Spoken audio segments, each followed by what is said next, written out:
Hello friends, this is Gulzar sir from career English. स्वागत है आपका हमारे यूट्यूब चैनल पे। अगर अभी तक आप हमारे चैनल को सब्सक्राइब नहीं किए हैं तो कृपया सब्सक्राइब कर लें और बेल आइकन को भी प्रेस करें ताकि आने वाली सभी वीडियोस की नोटिफिकेशंस आपको मिलता रहे। तो चलिए शुरू करते हैं। आज का हमारा topic time and tense part 2। इससे पिछले वीडियो में हमने टेंस का डेफिनेशन जाना और टेंस 12 प्रकारों के होते हैं, उन सभी का नाम बनाना सीखा। कुछ भी हमें याद करने की आवश्यकता नहीं थी। जो 12 टेंस के नाम को आप एक टेबल के माध्यम से बना सकते हैं, साथ ही 12 टेंस को पहचान भी सकते हैं। ये भी आपको याद करने की आवश्यकता नहीं है, इसके पहचान को भी उस टेबल के माध्यम से हमने बनाना सीख चुका है।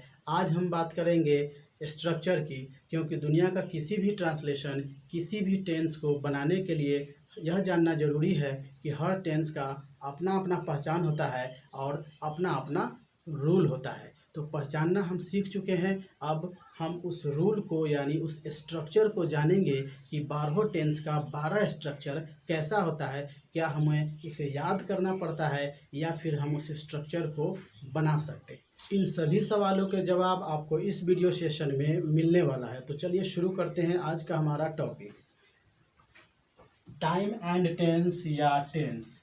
Tense is the study of verb forms. मैंने पिछले वीडियो सेशन में भी आपको बताया है कि टेंस क्रिया के विभिन्न रूपों का अध्ययन है। आज यह बात आपको क्लियर हो जाएगी। देखिए, सबसे पहले है स्ट्रक्चर। यह स्ट्रक्चर प्रेजेंट इंडेफिनिट टेंस का है और इसका स्ट्रक्चर है सब्जेक्ट प्लस V1 या V5 plus object, subject plus do does plus not plus V1 plus object, do या does plus subject plus V1 plus object, do या does plus subject plus not plus V1 plus object, WH word do या does plus subject plus V1 plus object, WH word plus do या does plus subject plus not plus V1 plus object. ये 6 structure है। अब आप ये कहेंगे कि sir present indefinite tense में 6 स्ट्रक्चर क्यों? 6 स्ट्रक्चर इसलिए होता है कि आप एक सेंटेंस को ध्यान में रखें। मैं अंग्रेजी पढ़ाता हूँ, यह प्रेजेंट इंडेफिनिट टेंस का वाक्य है। जैसा कि आपको पता होगा, लास्ट में हूँ है अर्थात यह प्रेजेंट है, और उसके बाद ता ती ते अगर है तो इंडेफिनिट है। यह प्रेजेंट इंडेफिनिट टेंस का वाक्य है। यह एक सीधा वाक्य है। इसे हम कहते हैं अफर्मेटिव सेंटेंस। इसे हम क्या कहते हैं? Affirmative sentence. और अगर यह वाक्य ऐसा रहे कि मैं अंग्रेजी नहीं पढ़ाता हूँ, तब इसमें जो नहीं लग गया, नहीं लगने की वजह से यह सेंटेंस हो गया निगेटिव, और निगेटिव सेंटेंस को आपको निगेटिव के स्ट्रक्चर पे बनाना होगा। उसी प्रकार अगर वह वाक्य क्या मैं अंग्रेजी पढ़ाता हूँ ऐसा रहे, प्रश्न किया जाए, तो वह यस नो क्वेश्चन का सेंटेंस कहलाएगा और उसका स्ट्रक्चर ये है। इसी पे आपको बनाना होगा। इसके अलावा अगर यह सेंटेंस रहता क्या मैं अंग्रेजी नहीं पढ़ाता हूँ, तो यह यस नो क्वेश्चन का निगेटिव सेंटेंस होता और वह इस स्ट्रक्चर पे बनता। इसके अलावा अगर यह वाक्य होता मैं अंग्रेजी कैसे पढ़ाता हूँ, तो यह WH क्वेश्चन होता और इसका स्ट्रक्चर इस स्ट्रक्चर पे यह सेंटेंस बनता। अगर वह सेंटेंस होता मैं अंग्रेजी क्यों नहीं पढ़ाता हूँ, तो यह WH क्वेश्चन का निगेटिव सेंटेंस होता और हमें इस स्ट्रक्चर पे उसे बनाना पड़ता। इसके बारे में हम लोग डिटेल्स में आगे भी चर्चा करेंगे। फिलहाल आप ये जान लें कि एक सीधा सेंटेंस को ही आप कई तरीके से घुमा फिरा कर बोल सकते हैं, और इसको घुमा फिरा कर आप 6 तरीके से बोल सकते हैं। यानी एक सेंटेंस में आप 6 तरीके से बदलाव करके घुमा घुमा कर बोल सकते हैं। सेंटेंस बदलेगा, टेंस नहीं बदलेगा। टेंस प्रेजेंट इंडेफिनिट ही होगा, क्योंकि सभी के अंत में ता है, ती है, ताहू रहेगा। तो सेंटेंस 6 प्रकार के हो जाते हैं और हर अलग अलग प्रकार के सेंटेंस के लिए अलग अलग रूल होता है। अब आप यहाँ कंफ्यूज होंगे कि सर एक ही टेंस में 6 स्ट्रक्चर बन गए, यानी 6 स्ट्रक्चर एक टेंस में और टेंस टोटल 12 है, तो क्या हमें 72 स्ट्रक्चर से याद करने पड़ेंगे? जी नहीं, आपको घबराने की ज़रूरत नहीं है। हालांकि कई सारे स्टूडेंट्स इन 72 स्ट्रक्चर्स को याद रखते हैं और पूरे टेंस के सेंटेंसेस को इजीली ट्रांसलेट भी करते हैं। फिर भी कभी कभी उनको कुछ सेंटेंसेस में प्रॉब्लम आता है, या कभी कभी वो ट्रांसलेशन बनाते समय उस टेंस का रूल भूल जाते हैं। तो इन सब प्रॉब्लम्स को आज हम आपको दूर कर देंगे। अभी आप देखिए 72 जो स्ट्रक्चर टोटल हुए, आपको यह 72 याद करने की आवश्यकता नहीं है। कुछ तेज स्टूडेंट आपको बताएंगे कि सर 72 स्ट्रक्चर हमें याद करने की क्या आवश्यकता है। 12 टेंस होते हैं, तो अगर हम इस 12 टेंस के एक एक स्ट्रक्चर को ही याद करें तो 6 जो उसका स्ट्रक्चर है वो तो हम खुद ही बना सकते हैं। यानी अगर हम सिर्फ अफर्मेटिव स्ट्रक्चर जानते हैं तो बाकी स्ट्रक्चर हम खुद बना सकते हैं। यानी 12 टेंस का अगर 12 स्ट्रक्चर ही अगर हमें याद हो जाए तो बाकी का 6 स्ट्रक्चर खुद हम करके 72 स्ट्रक्चर बना सकते हैं। बिल्कुल सही जवाब है। लेकिन क्या ऐसा हो सकता है कि हम 72 स्ट्रक्चर याद न करें और 12 स्ट्रक्चर भी याद न करें, 6 से मल्टीप्लाई भी न करें, हम एक ही स्ट्रक्चर याद करें और 72 स्ट्रक्चर हमें याद हो जाए या उसके थ्रू हम बनाना सीख जाएं? क्या यह संभव है? और आपको आश्चर्य होगा कि अगर मैं ये बात करूं कि 72 स्ट्रक्चर भी हम ना बनाएं, 12 स्ट्रक्चर भी ना बनाएं, 6 स्ट्रक्चर भी ना बनाएं और एक स्ट्रक्चर भी ना बनाएं, हम क्या 0 स्ट्रक्चर यानी बिल्कुल भी स्ट्रक्चर याद ना करें और टेंस के 12 टेंस के सभी ट्रांसलेशन को हम ट्रांसलेट कर पाएँ या 12 टेंस के सभी स्ट्रक्चर को 72 स्ट्रक्चर को हम खुद से बना ले? क्या यह संभव है? जी हाँ, आज इस वीडियो सेशन में हम आपको यही बताने वाले हैं कि सब कुछ संभव है। आपको कुछ भी याद करने की आवश्यकता नहीं है। आप 72 स्ट्रक्चर बगैर याद किए हुए बना सकते हैं। उसके लिए हम आपको एक ट्रिक बताएंगे, जैसा कि हमने आपको पहले भी एक टेबल के माध्यम से, उस ट्रिक के माध्यम से नाम बनाना और पहचान बनाना सिखा चुके हैं। तो आइए देखते हैं कि इस टेबल के माध्यम से हम 72 स्ट्रक्चर को कैसे बना सकते हैं। 72 स्ट्रक्चर को बनाने से पहले आप यह जान लें कि दुनिया का किसी भी सेंटेंस में मात्र 3 चीज़ होता है और वह क्या होता है? सब्जेक्ट, वर्ब और ऑब्जेक्ट। दुनिया के किसी भी सेंटेंस में यह 3 चीज़ अवश्य रहता है, सब्जेक्ट, वर्ब और ऑब्जेक्ट। हालांकि कभी कभी ऑब्जेक्ट आपको नहीं भी रह सकता है, लेकिन सब्जेक्ट और वर्ब जरूर रहेगा। तो अगर किसी भी सेंटेंस में सब्जेक्ट, वर्ब, ऑब्जेक्ट रहता है, इसका मतलब है कि टेंस में भी सब्जेक्ट, वर्ब और ऑब्जेक्ट जरूर होगा। आइए देखते हैं कुछ एग्जाम्पल से। एक सेंटेंस है, राम आम खाता है। आप इसको इस सेंटेंस में देखिए, एक सब्जेक्ट है, एक वर्ब है और एक ऑब्जेक्ट है। आपको पहचानना है सब्जेक्ट कौन है, वर्ब कौन है और ऑब्जेक्ट कौन है।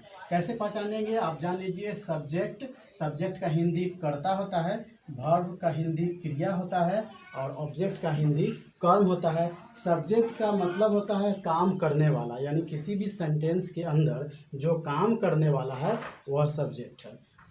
सब्जेक्ट के बाद वर्ब होता है क्रिया, यानी काम का नाम, यानी किसी भी वाक्य में जो काम हो रहा है उस काम का नाम ही वर्ब कहलाता है। इसे पहचानने का तरीका है कि इसके अंतिम में ना लगा रहता है, जैसे पढ़ना, खेलना, दौड़ना, हंसना, गाना, ये सब काम का नाम है, अतः यह वर्ब है। और ऑब्जेक्ट होता है क्रिया का प्रभाव या परिणाम, जिस शब्द या जिस शब्द समूह पर पड़ता है उसे हम उस सब्जेक्ट का ऑब्जेक्ट कहते हैं, उस सेंटेंस का ऑब्जेक्ट कहते हैं। जैसे आप कुछ सेंटेंस देखिए, राम आम खाता है, इसमें एक व्यक्ति है जो काम कर रहा है। कौन है? राम, यानी काम करने वाला हमारा राम है, यानी यह सब्जेक्ट है। उसके बाद देखिए, राम क्या करता है? आम खाता है, खाने का काम, यह जो काम है यही क्या है? वर्ब है, यानी काम का नाम वर्ब होता है। और कौन सा काम कर रहा है? आम खाने का। आम हमारा ऑब्जेक्ट है। आम कैसे ऑब्जेक्ट है? अब आप इसे समझें, जैसे राम आम खाता है, अगर कोई व्यक्ति आम खाएगा तो आम प्रभावित होगा या उसी पर परिणाम निकलेगा। कैसे? यह देखिए, हो सकता है जो व्यक्ति आम खाएगा उस आम को हो सकता है पहले उसे धोगा, धोने के बाद हो सकता है उसे छीलेगा, हो सकता है उसे पीस पीस काटेगा, फिर उसे खाएगा।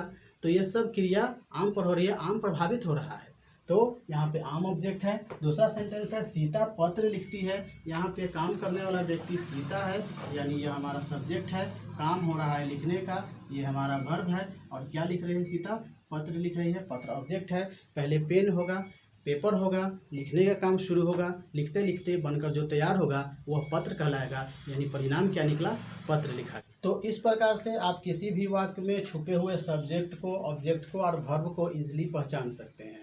सब्जेक्ट और ऑब्जेक्ट को तो आप पहचान जाएंगे, वर्ब को पहचान लेंगे, लेकिन वर्ब में आपको यह जानना जरूरी है कि वर्ब दो प्रकार के होते हैं, main verb and helping verb. जैसे आपने यहाँ देखा खाना और लिखना, यह वर्ब है। यह वर्ब वैसा वर्ब जिसके अंतिम में ना आता है, जैसे खाना, लिखना, यह मेन वर्ब कहलाता है। तो वर्ब को दो भाग में बांटा गया है, मेन वर्ब और हेल्पिंग वर्ब। वैसा वर्ब जिसके अंतिम में ना आ जाए वो मेन वर्ब कहलाता है। इसकी कोई संख्या फिक्स नहीं है, आप नहीं बता सकते हैं कि मेन वर्ब की संख्या कितनी है, लेकिन इसका रूप है, इसका रूप 5 होता है। इस रूप को आप देखेंगे आगे कि इसका क्या रूप है। हेल्पिंग वर्ब, इसकी संख्या फिक्स है और यह 24 होती है, तो आप इसे डायरेक्ट 24 हेल्पिंग वर्ब्स को याद कर सकते हैं।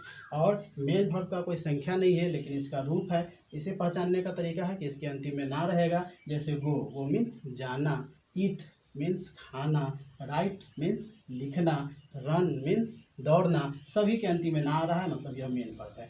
अब 24 हेल्पिंग वर्ब की संख्या फिक्स है, ये 24 हेल्पिंग वर्ब आपको लिखा हुआ है, आप इसे am, is, are, was, were, have, has, had, shall, will, do, does, did, can, may, could, might, should, would, must, dare, need, used to and ought to, ये 24 हेल्पिंग वर्ब है।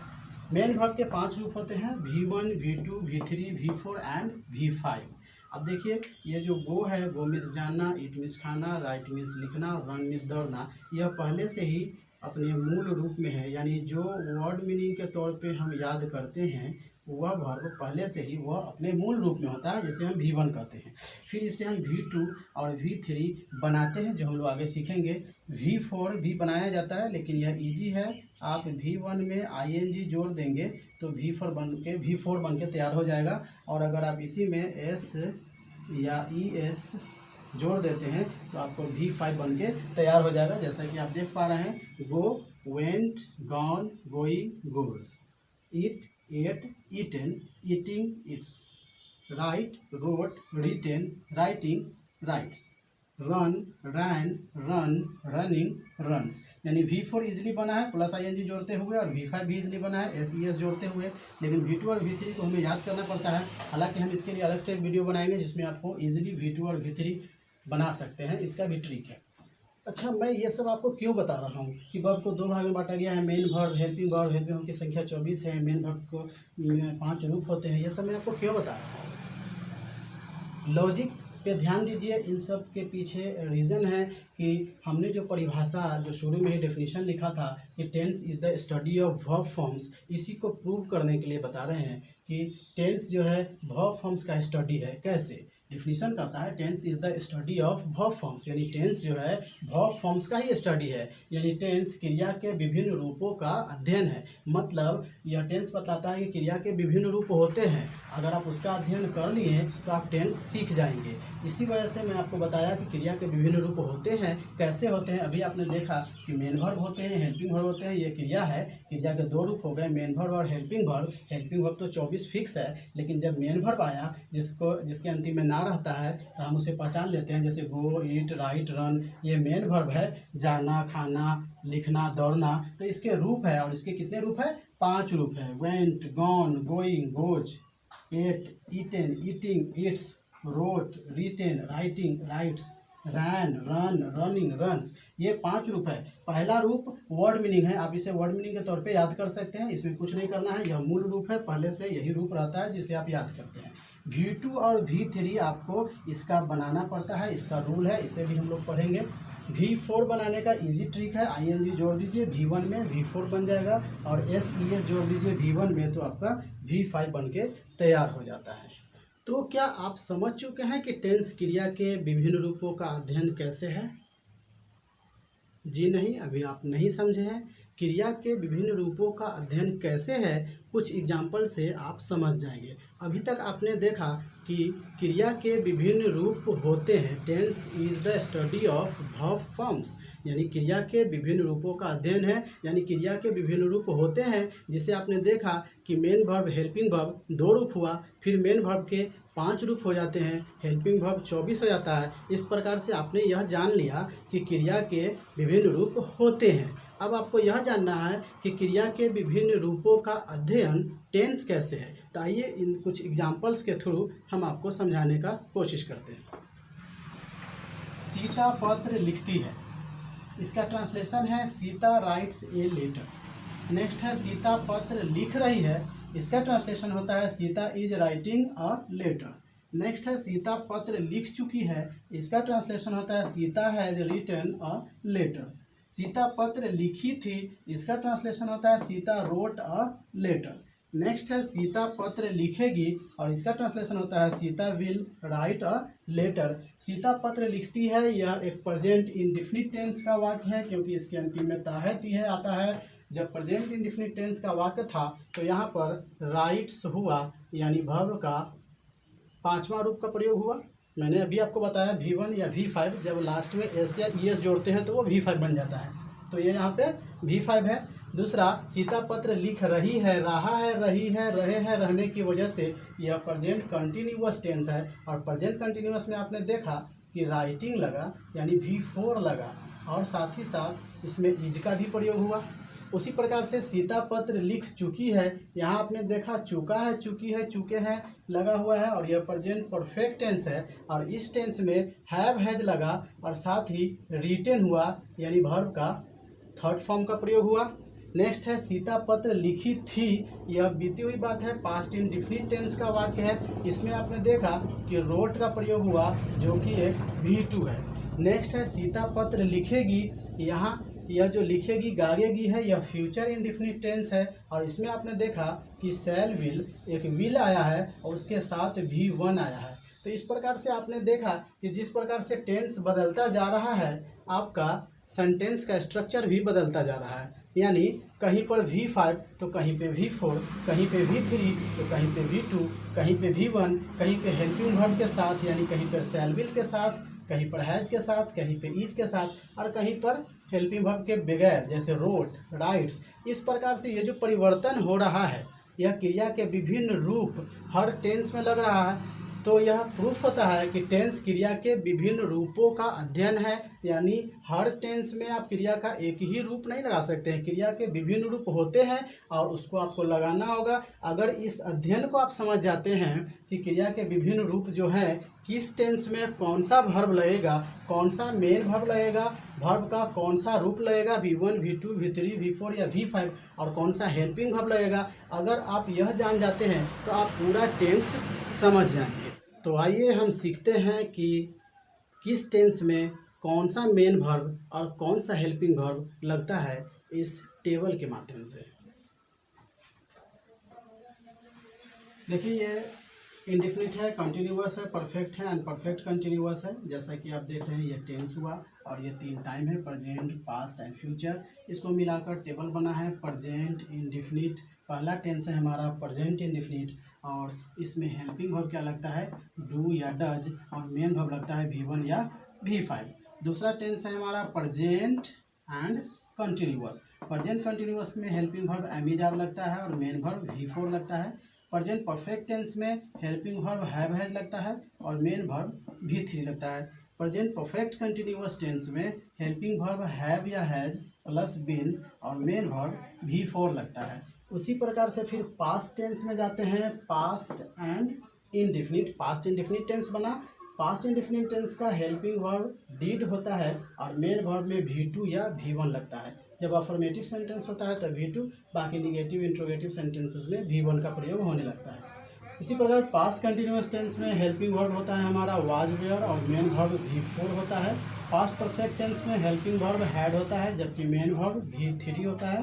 Past perfect continuous tense में helping verb had been होता है और main verb V4 होता है। इसी प्रकार फ्यूचर इंडेफिनिट टेंस में हेल्पिंग वर्ब शैल विल होता है और मेन वर्ब V1 होता है। फ्यूचर कंटिन्यूअस टेंस में helping verb shall be will be होता है और मेन वर्ब V4 होता है।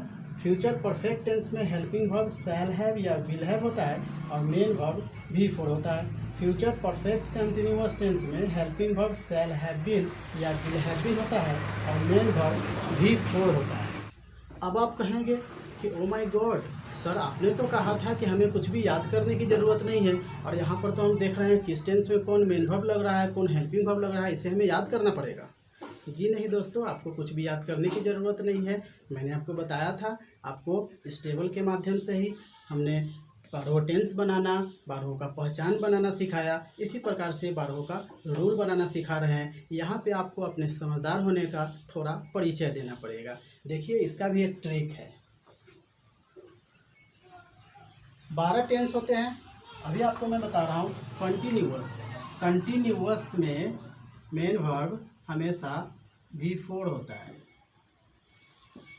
कंटिन्यूअस टेंस में मेन वर्ब हमेशा V4 होता है, चाहे वो देखिए प्रेजेंट का कंटिन्यूअस हो, पास्ट का कंटिन्यूअस हो या फ्यूचर का कंटिन्यूअस है, सारे कंटिन्यूअस में V4 ही लगते हैं।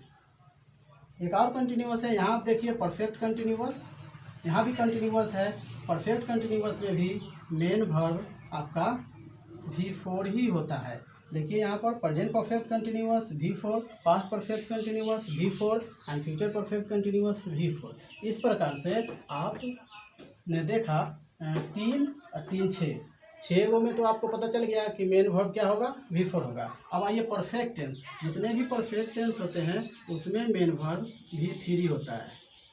जैसे प्रेजेंट का perfect V3, past perfect V3, future perfect V3। Sir यहाँ पे V4 है, आप लोग V3 कर लेंगे, V3। तो सारे परफेक्ट वाले में V3। इस प्रकार से आपने देखा 12 में से 9 टेंस में किस प्रकार से कंटिन्यूअस वाले में सभी में V4 और परफेक्ट वाले में V3 लगता है। अब आपको याद सिर्फ ये रखना है कि इंडिफिनिट अगर हो तो प्रेजेंट के इंडिफिनिट में V1 या V5 लगता है, पास्ट के इंडिफिनिट में V2 या V1 लगता है और फ्यूचर के इंडिफिनिट में सिर्फ V1 लगता है। इस प्रकार से आप मेन वर्ब को इजीली समझ सकते हैं। अगर आप समझ चुके हैं तो याद भी हो जाएगा। नेक्स्ट है हेल्पिंग वर्ब कैसे लगाएं। थोड़ा सा इसमें आपको ध्यान में रखने की ज़रूरत है।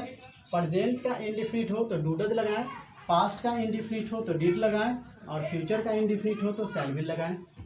उसके बाद अगर कंटिन्यूअस है, प्रेजेंट का कंटिन्यूअस हो तो एम इज आर लगाएं और पास्ट का कंटिन्यूअस एम इज आर का पास्ट वाज वेयर होता है तो वाज वेयर लगाएं और फ्यूचर में शैल बी विल बी लगाएं फ्यूचर कंटिन्यूअस में। उसी प्रकार से परफेक्ट टेंस वाले हो तो प्रेजेंट का परफेक्ट हो तो हैव हैज लगाए, पास्ट परफेक्ट हो तो हैव हैज का ही पास्ट टेंस रूप हैड होता है तो हैड लगाइए और फ्यूचर परफेक्ट हो तो शैल विल लगा के हैव लगाइए, शैल हैव विल हैव। इसी प्रकार से परफेक्ट कंटिन्यूअस हो तो प्रेजेंट परफेक्ट कंटिन्यूअस होने पे देखिए इसमें दो चीज़ है, परफेक्ट भी है और कंटिन्यूअस भी है। तो परफेक्ट वाले में हम क्या लगाते हैं, हैव हैज लगाते हैं, हैड लगाते हैं। तो यहाँ पर परफेक्ट है तो हम हैव हैज भी लगा रहे हैं प्लस एक बीन जोड़ देंगे क्योंकि परफेक्ट कंटिन्यूअस है। तो प्रेजेंट परफेक्ट कंटिन्यूअस में हैव हैज लगाकर बीन लगाइए क्योंकि परफेक्ट का पहचान हैव हैज है। जैसा कि आप इसमें देख रहे हैं हैव हैज है तो इसमें भी हैव हैज आएगा प्लस कंटिन्यूअस भी है तो बीन आ जाएगा। पास्ट परफेक्ट में देखिए जैसे इसमें हैड लगाया इसमें भी हैड लगाइए प्लस इसमें बीन लगा दीजिए। और फ्यूचर वाले में चलिए जैसे इसमें आपने शैल हैव और विल हैव लगाया इसमें भी शैल हैव और विल हैव लगाइए प्लस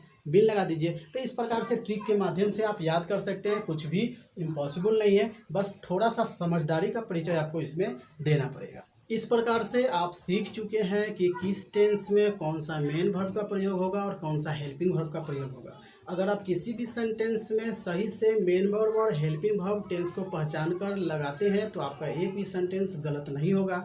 हम नेक्स्ट वीडियो में इसी चीज़ पे प्रैक्टिस करेंगे। दुनिया का किसी भी सेंटेंस को बगैर स्ट्रक्चर के हम डायरेक्ट उसे बनाएंगे ट्रिक के माध्यम से। फिलहाल अभी 5 सेंटेंसेस जो इससे पहले मैंने बनाया था इसको मैं एक्सप्लेन कर देता हूँ।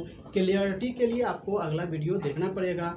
और हाँ, अगर आपको वीडियो पसंद आ रहा है तो कृपया इसे लाइक करें और अपने दोस्तों के बीच शेयर करें। तो आइए देखते हैं कैसे बना था ये पांचों ट्रांसलेशन, पांचों सेंटेंस है। सीता पत्र लिखती है, जैसा कि मैंने आपको बताया था, ता है, ती है, प्रेजेंट इंडेफिनिट टेंस होता है। प्रेजेंट इंडेफिनिट टेंस वाले बॉक्स में जाइए, आपको मिलेगा कि उसमें V1 या V5 लगाना है। आप देखिए किसी भी सेंटेंस में सबसे पहले सब्जेक्ट लिखना पड़ता है। यहाँ काम करने वाली सीता है तो हमने पहले सब्जेक्ट लिख दिया सीता। उसके बाद हमको चाहिए वर्ब। और प्रेजेंट इंडेफिनिट टेंस में स्पेशली याद रखिएगा इंडिफिनिट प्रेजेंट इंडिफिनिट टेंस के अफर्मेटिव सेंटेंस में हेल्पिंग वर्ब का प्रयोग नहीं होता है, मेन वर्ब का प्रयोग होता है। तो इसमें मेन वर्ब है V1 और V5, हम सीता के साथ लगाएंगे V5, जो कि S लगाने से V5 बन जाता है। तो सीता राइट्स, और उसके बाद लिखना है हमें ऑब्जेक्ट, पत्र है हमारा ऑब्जेक्ट, तो ऑब्जेक्ट हम लिख दिए ए लेटर। इस प्रकार से ये बना Sita writes a letter. Next sentence है सीता पत्र लिख रही है, रहा है रही है मतलब प्रेजेंट कंटिन्यूअस। हमें पहले सब्जेक्ट लिखना है, सीता है सब्जेक्ट, हमने सीता को लिखा। उसके बाद आपको प्रेजेंट कंटिन्यूअस में हेल्पिंग वर्ब भी लिखना है, मेन वर्ब भी लिखना पड़ता है। हेल्पिंग वर्ब सीता के साथ क्या लगाएंगे, उसमें एम इज आर दिया हुआ है, जाहिर सी बात है इज लगेगा, और कंटिन्यूअस टेंस में V4 ही लगता है, तो राइटिंग हो जाएगा, लिखना का, राइट से राइटिंग, और ऑब्जेक्ट हमारा ए लेटर है, ए लेटर लिख देंगे। Sita is writing a letter, present continuous tense बन गया। अगला है सीता पत्र लिख चुकी है, चुका है चुकी है मतलब present perfect tense. Present perfect tense में आपको लगता है हैव हैज, और मेन वर्ब लगता है V3। सब्जेक्ट है हमारा सीता, सीता लिखे, हेल्पिंग वर्ब लगेगा सीता के साथ हैज, उसके बाद V3 लिखना है, राइट का V3 रिटेन, और ऑब्जेक्ट लिखना है ए लेटर लिख देंगे। इस प्रकार से सीता है रिटेन अ लेटर बन चुका है। नेक्स्ट है सीता पत्र लिखी थी, यह था थे थी पास्ट इंडिफिनिट टेंस का वाक्य है। पास्ट इंडिफिनिट टेंस में सब्जेक्ट हमने लिखा सीता, और वर्ब जो है उसमें हेल्पिंग वर्ब डिड रहता है, लेकिन वो निगेटिव से शुरू होता है। अफर्मेटिव सेंटेंस में हेल्पिंग वर्ब का प्रयोग नहीं होता है। मेन वर्ब लगता है V2 या V1, यहाँ पे V2 का प्रयोग हुआ तो रोट हो गया, और ए लेटर ऑब्जेक्ट है, ए लेटर लिखे, इसी से अब बन गया सीता पत्र लिख रही थी, सीता पत्र लिखी थी, Sita wrote a letter. Next sentence है सीता पत्र लिखेगी गागेगी, यह फ्यूचर टेंस है, फ्यूचर टेंस है। पहले हम सब्जेक्ट लिखेंगे, हेल्पिंग वर्ब उसमें शैल विल लगता है, सीता के साथ विल लगेगा। यहाँ पे V1 लगाते हैं मेन वर्ब, तो राइट लिखेंगे, ए लेटर ऑब्जेक्ट है, ए लेटर लिखे। इस प्रकार से Sita will write a letter बन गया। अभी आपको थोड़ा सा कन्फ्यूजन होगा कि प्रेजेंट इंडिफिनिट टेंस में और पास्ट इंडिफिनिट टेंस में हेल्पिंग वर्ब क्यों नहीं लगेगा। अगला वीडियो सेशन में हम आपको फुल क्लियरिटी के साथ बताएंगे। 12 टेंस में से 10 टेंस को आप इजीली विदाउट स्ट्रक्चर याद किए हुए बना सकते हैं। 2 टेंस है, present indefinite and past indefinite, ये एक्सेप्शन रूल में आते हैं, इसमें थोड़ा सा बदलाव है, उसे भी हम बताएंगे। ज़्यादा क्लियरिटी के लिए अगले वीडियो में हम टेंस को बिल्कुल क्लियर करने वाले हैं, तो गाइज आप लोग नेक्स्ट सेशन हमारा देखना ना भूलें। थैंक यू, आज के लिए इतना ही, बेस्ट ऑफ।